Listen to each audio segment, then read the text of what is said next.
Just two guys talking about animation. Nothing serious about cartoons. Cartoons are not traumatic at all. Yeah. It's not an intense industry at all. It's just chill and relaxing, and everything works out.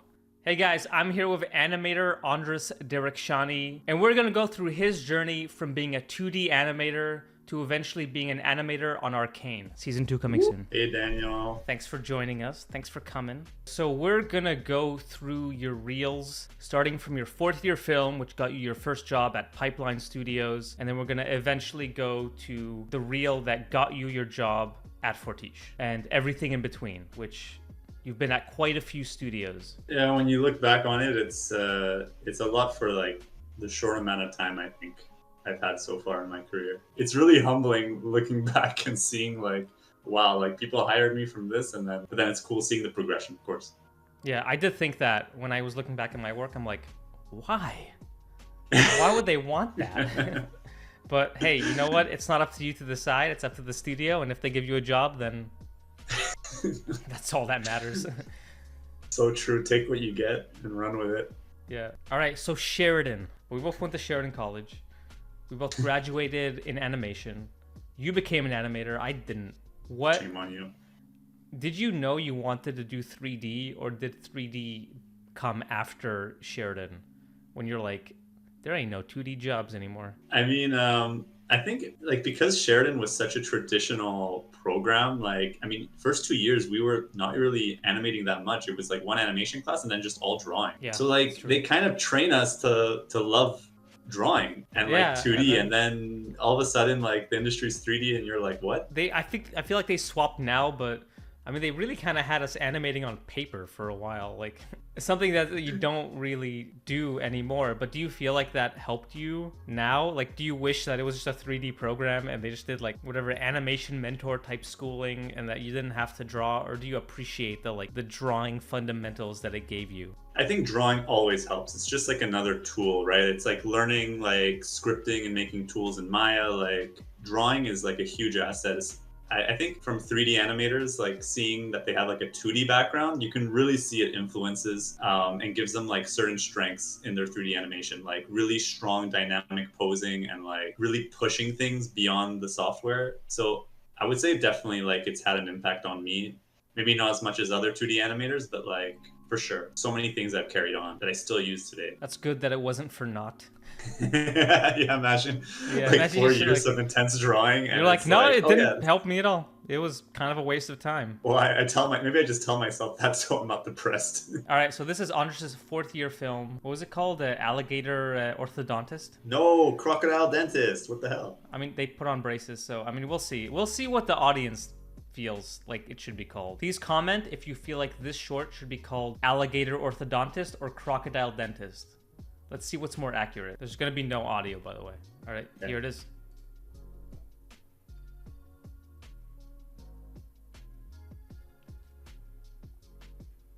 It's pretty smooth, man. Yeah, that's what I did. It's on ones? It's like a mix of 2s and 1s. It's so... You know what? Not bad. These flashbacks. Yeah, it's got some. It's definitely like cool stuff for like what I was able to do at the time for my level. It's good, but definitely like I think for most of it, it's like way too smooth. It would be nicer just to have a little snappier timing, and like definitely this eye dart way too smooth. It's all so smooth. It's like perfectly smooth. That's the thing.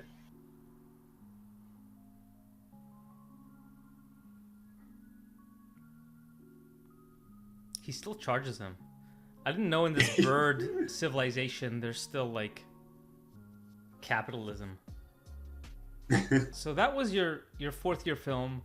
Granted, it's not really applicable to how you got your 3D animation job, but it's still cool to see like the beginnings and how you started in the industry. Do you feel like the animation, like being so clean and tight, loses like a bit of its like personality?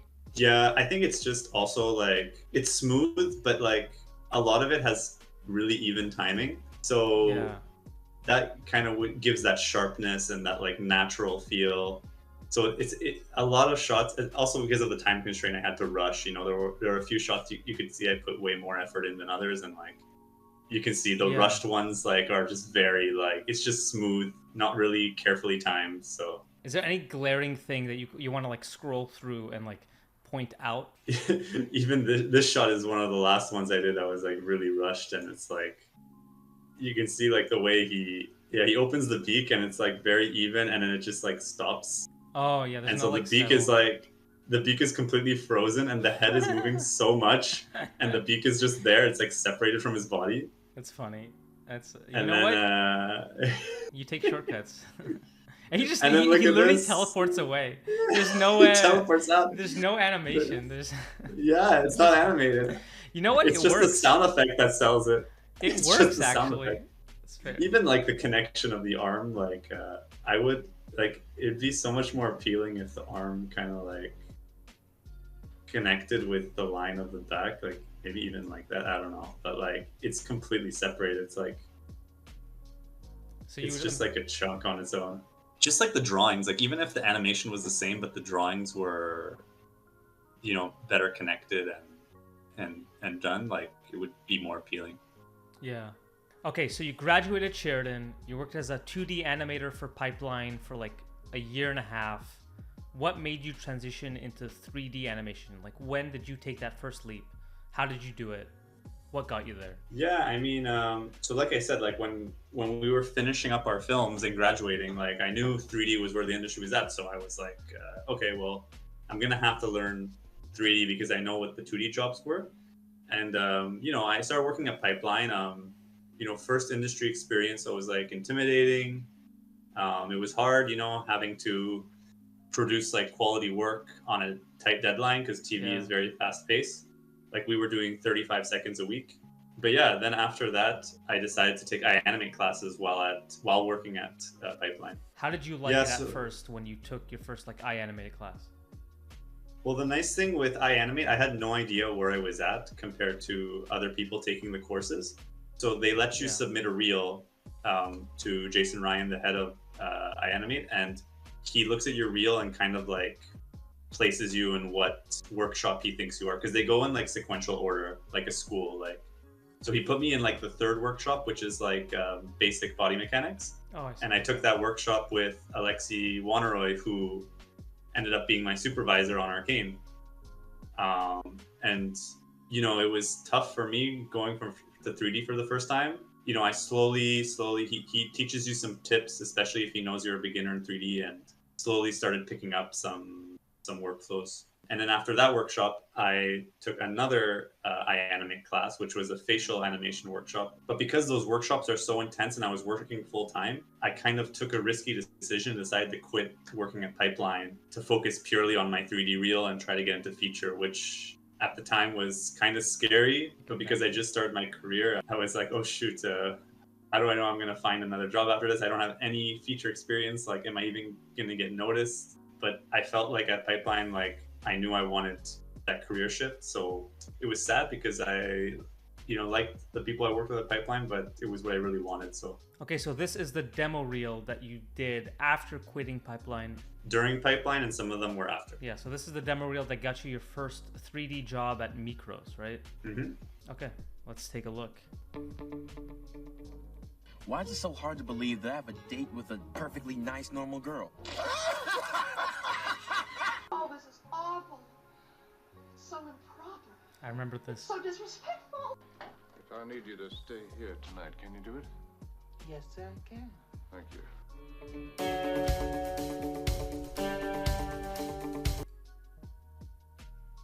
All right. So that was your first 3D animated reel. Yeah. You know what? It looks pretty good. I'm not an animator, so I can't tell, but that looks good to me. What do you think? Looking back, what do you think? How many mistakes do you see? I mean, of course, like it looks terrible to me right now, but I mean, it's not too bad. Like, I think the one thing that is like passable, I think, is the lip sync. Like for some shots, like it's okay. It's not great, but At least the timing kind of works. Okay, Shapes are not the best, but let's take a look through this beautiful animation of yours. okay. Well, this frame is perfect because he's twinning right now, which is like horrible. Like you got the exact same hand pose on both sides, and like even the connection with the shoulder is broken. Legs are just stick legs, and the jaw is like, I don't know what's going on with that mouth shape. My God, like his teeth are like a Nike logo, and then like the lips coming out here, and the jaw is like on this side, like for some reason instead of just centered and like better in perspective. Like it's just like I just took the controls. Even the eyes are like he's got like a lazy eye here, and this eye is like completely wide and shocked. Yeah. Oh, I see. Okay, now that you point out all the mistakes, I see it. Because in first glance, I can be like, hey, you know what? We do that for storyboards. It's fine. It's an ugly drawing. The nose is cranked like that. The only thing I think is like passable is maybe this hand pose. It's like okay, but even here, like there's a little bit. It'd be more like this, I think, Oh, true. than Okay. like this weird, like ugly. Ugh. So if we just go through, so does this make you cringe, like looking back at it, like me looking at my old like drawings? Oh yeah, it's so cringe. It's like, and I put this one first, and I don't even think in these shots it's even the better one. It just shows how bad my mechanics are. Like, Oh, really? Okay. I wouldn't even like have. I don't know. I mean, there weren't that many great shots to pick, but It's fair. I think the second one actually is better because it doesn't show my weak mechanics as much. I mean, it's really like poppy too. Like the head is like completely disconnected from the body here. Do you think a lot of it is lighting? Do you think with nice lighting it could work? I think Or lighting will great make it lighting? work. Look at these ugly bags under her eyes. Like happened lighting there? is just gonna blow that up. This is just it's a classic thing I think beginners do. It's like you don't take as much time on the posings. You just want to jump right into the movement, and like Oh. I think that's something that beginners do all the time. It's like you just jump right into the movement, but like you could spend hours on just one pose. Like think how long you would take, like an animator would take on a 2D drawing. You could do the same with 3D. Like there's always stuff you can like plus and make more appealing, and here I did not do that. This is good to know. You know what? I don't see these mistakes when looking at animation. I saw this reel and I'm like, looks good. All right, bring him on. It's one of those things where like once you see the changes and how much they can improve it, then you can't unsee it, and you're like, oh damn, can't look at the old version anymore. I actually, again, not a lot of problems with this shot too, but I think this is the one that is probably the strongest. I think the lip sync is working pretty decently. I think the facial stuff is nice, but again, there's always stuff to fix. This wrist is completely broken. Yeah, it looks really ugly. That even the hand pose is just flat, the camera, and like all the fingers are even. Like there's no blow. And this reel is yeah. the one that got you your job at Micros. So this was enough for a studio.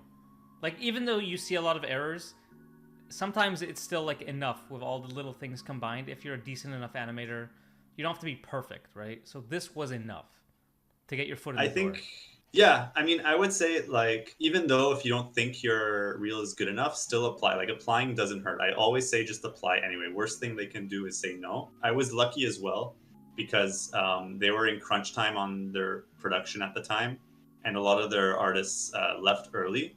So they needed people to help finish. So even though their application said 5 years minimum experience, they still hired me with 0, and other people with less than 5 as well. So you never know. So you just got to kind of apply when you can and hope for the best. In my experience, that 5 years experience minimum is almost never enforced. They don't care. It's just artists looking at other artists. Like, okay, so after Micros, you went to On, and then you had a bit of a break. Yeah, that was kind of a big hit for me actually in my career, because I was at Micros. You know, it was crazy crunch time, but I like was so excited for work on my first feature. I was happy with it, and then right away go to On with all the same people I worked with. Really fun production on Playmobil. Really, I got some of the biggest acting shots ever did at the time. Super happy with the project. And then I was so like focused on working there and trying to like do the best job I could, I completely like missed the boat on applying for jobs when Real Effects was hiring at the time. And so everyone else like ended up going over there, and me, I was stranded and ended up like ending my contract and then not having a follow-up. And it was 6 months after on, so it was like a long time. It was my biggest job gap, and it was a really tough time for me because, you know, I saw all my friends working and, you know, progressing, and you know, their levels were all higher. And, you know, even though I progressed so much, like I was still like questioning myself and doubting myself. And I'm like, oh, I can't get a job. I'm applying everywhere. I ended up doing a personal shot, but I remember I was so demotivated. It was so hard for me to work because I was so down on myself. It took me like 4 months because I kept procrastinating and like couldn't motivate myself. At this point, you had a year and a half of feature experience, and you know, this industry, it's kind of like almost like a gig economy where you have to jump from studio to studio, and even if you feel like you're safe, sometimes you're not, and everything can come crashing down really fast, which, as we see now, is happening in many different parts of the industry. Yeah, I think what really helped trying to distract myself, enjoy other things, and also I had a friend, Claudia, at the time who I would talk with. We'd like sit down and talk about you know, just how things are going, whatever, distract myself and feel better. And also I remember calling my dad one night because they were worried about me, and he gave me like a nice pep talk and kind of told me like, you know, like I've achieved a lot, and basically that, you know, I've built up a lot of skill and that I got to keep going and don't doubt myself. And that really helped as well. Yeah. I mean, in the grand scheme of things, 6 months is, you know, a small portion of your life. Sometimes it takes someone 6 months to get to where they are. Sometimes it takes them 2 years. But, you know, you can't just give up on something you're passionate about. And, you know, everyone gets it at different rates. And, you know, obviously it sucks a lot, but hey, you got to be where you are because of that break. And so I don't think you should ever discount what happened. And I think it really changed my perspective. Before, I was kind of like the student mentality, just go, work. And after that experience, I was kind of like, okay, I've seen the consequences of not prioritizing my mental health. Now when I get back to work, I'm gonna take things at my pace. Yeah. And I think that's kind of carried on even to today, like really knowing my limits. You work to live, you don't live to work. Like, try to realize that your career isn't everything. Good things will come in time, and you don't always need to, you know, spam career over and over again. And I genuinely believe, like, if artists have good work-life balance and are happy, they produce better work. Like, you don't have to like work crazy hours and go all out to do better work. I don't think it works like that. And I think like from my experience on Arcane, which is like some of the best work I've done, I was not working my heart. Like, I was working hard, but not the most hours. I did regular hours, never did a second of OT, and my animation improved insanely. Yeah, who would have thought that happy workers produce better work? And more vacation. And more vacation. Yeah. Take vacation. Stop hoarding your vacation days.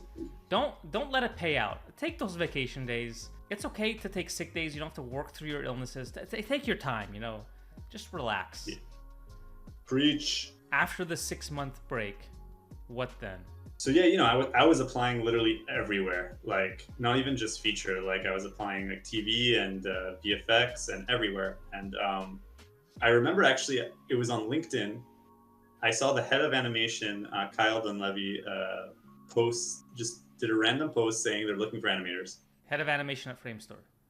Yeah, so in Montreal. So I messaged him directly. He said he liked my reels, and I remember it was just lucky finding that post on LinkedIn and having my reel ready to go. So that's where you worked on Golden Compass, right? So after Framestore, you then moved on to Real Effects, where you worked on hit sexy furry movie Rumble. Yep, that's the one.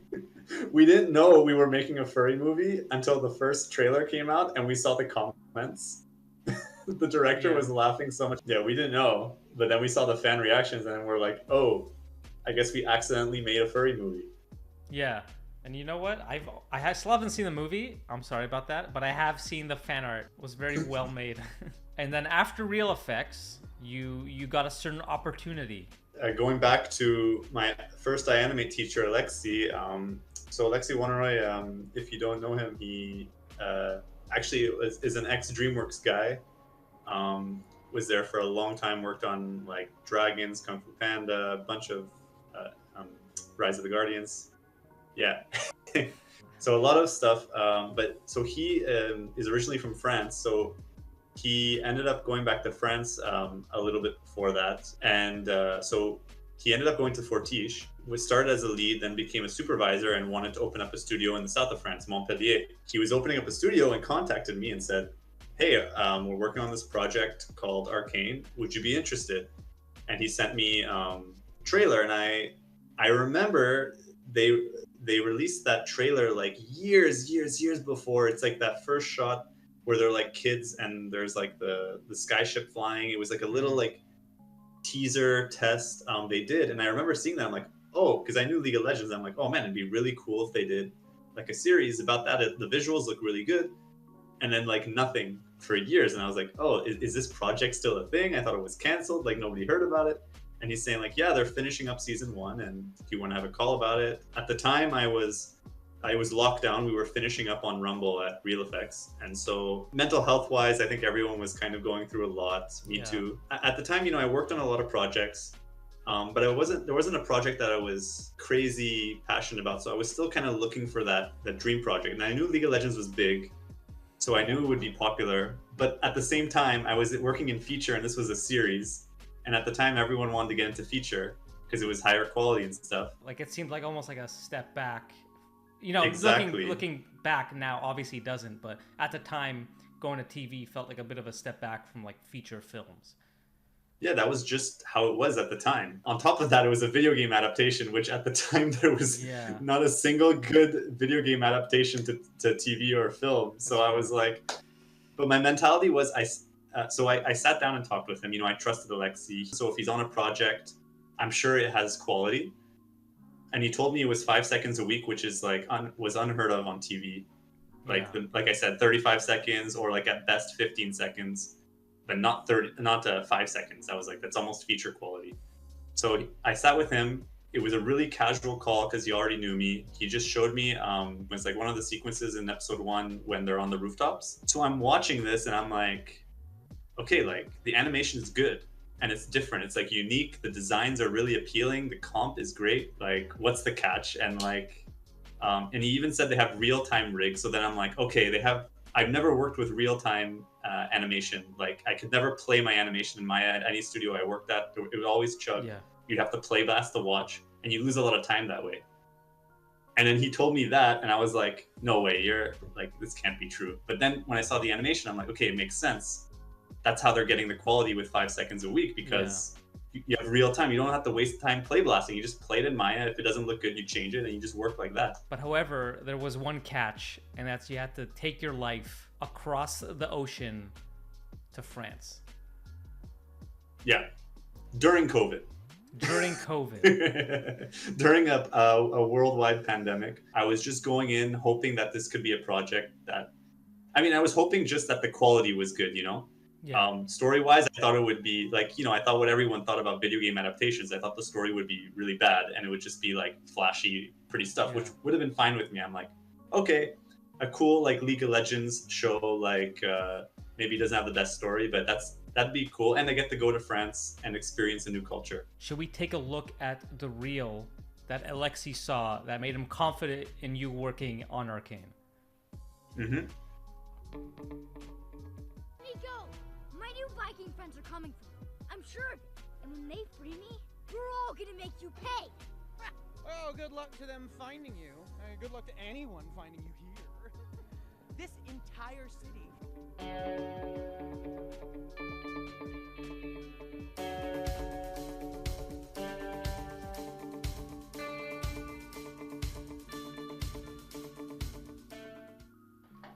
need you to stay here tonight. Can you do it? A classic. Yes, I can. And this is the one I worked on when I was unemployed. Oh, I see. I do remember that one. Is there anything that makes you feel like this reel had something that the others lacked? This is like a big jump, right? Because these are like multiple professional productions, high budget, compared to just me at home, right, with no professional experience. So it's like a big jump. But I think what stands out, which I think has always been my strength, is the acting. So even in like my early shots, even though they weren't working at all, like there was still like the lip sync that was okay. And now I've kind of developed it where, okay, I've had like people in the industry mentoring me, showing me appeal, helping with posing, getting all that stuff, and then adding those acting, lip sync principles and like details.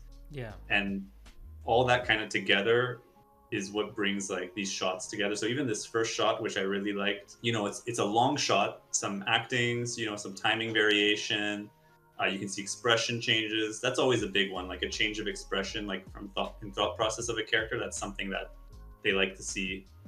So all those things kind of together and on a professional production, like definitely is a big plus. Yeah, so it shows that you can not only do this kind of work, but you can do this kind of work with a timeline, with a crew, with like their custom rigs, all that stuff. Not just like you can do it by yourself, but you can, you know, you can actually do it in like a job setting. And for features specifically, like since these are very stylized, like the Playmo characters, like even though I had ref, like you could clearly see I had to push beyond the ref. Otherwise it wouldn't, like the facial expressions are not realistic at all. Like, yeah. And actually I took a lot of my Toon Boom experience and applied it here, because Toon Boom, it works the same way. It was just 2D textures on a surface, right? So yeah, I didn't even think about that. And then on top of this, you also had this like Aang rig animation, right? Yeah, we can play this one too. No, it's not. It's easy to do nothing, but it's hard to forgive. It's not just hard. No, it's not. So it's it's a lot of nice subtle acting there, which actually I remember seeing this, and at the time everyone was doing all these like cool things with this Aang rig, like airbending and like flipping. And yours was the first one I saw that was like subtle sad Aang. Like you actually just kind of took a sad clip and just did an acting shot, which I thought was really unique at the time. Well, you know, there's two funny things about that. The one is that the reason why everyone was doing action was because it was part of the Anim Challenge website. Oh, I see. So they said, so Agora, who makes these rigs, they do those Anim challenges, and they said the challenge was to do bending. So that's why everyone had to have some animation with bending. And me, you know, not caring about deadlines. You did emotion bending. For me, as a big Avatar fan, like the bread and butter of the show, as much as I love the animation and the effects, like is the emotions, is the characters. So I thought like how cool would it be to see that in like a feature style. Yeah, I agree. Honestly, like for me, this was kind of cooler to see than any of the action ones, because, you know, the biggest things that get shared around are like Sakugas, but really the majority of animation is like the more quiet talking moments, the ones that make you like kind of feel what the character's feeling. That's like 80% of what you kind of see on screen. So all of these things together meshed, the timing, your old mentor from iAnimate being at the right place at the right time, them looking for an animator to work on this new show, you posting all these kind of like emotional acting shots, which I know you ended up doing a lot on Arcane. It all kind of came together in this perfect storm, which, you know, had you going to Montpellier, France.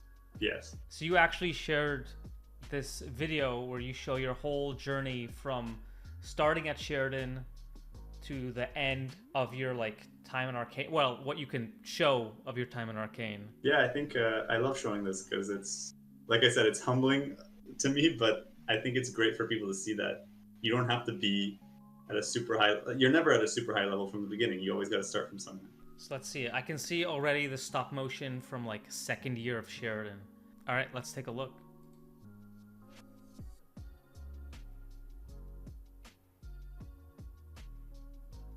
I remember all of these. Yeah.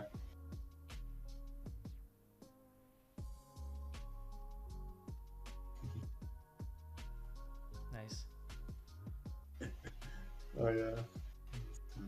We were together for all that whole beginning chunk. Yeah. So yeah, these are the shots I did with Alexi. Yeah. You can really see the stages of improvement, especially like you restarting in 3D. Old Faithful. You did a lot. Yeah, like, a lot of animating through your time.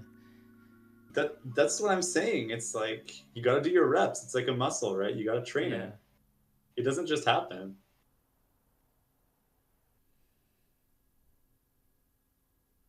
Nice VFX. Yeah, not jumping the boat again. You know what? All this experience coalesces into like, you know, greater knowledge. Like it's good that you've touched all these like fields because it all adds to it. Oh yeah, I'm so grateful. Really, like I feel like I have so many tools from all these experiences. You know. Rumble. Yeah, this is the Ass funny one. smacking scene. Yeah, that was my friend doing my reference that came up with that idea Oh, for the that's slap. funny. It wasn't in the original, in the storyboards.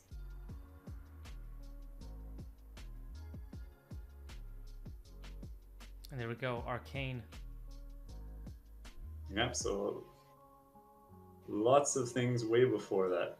Yeah, it doesn't just happen out of nowhere. And the crazy thing, even then, like when I got onto Arcane, it's another new style, so I struggled as well. Like my first few shots, I really struggled, and it took me a while before Alexi gave me like bigger shots. Spoilers for season 1, by the way.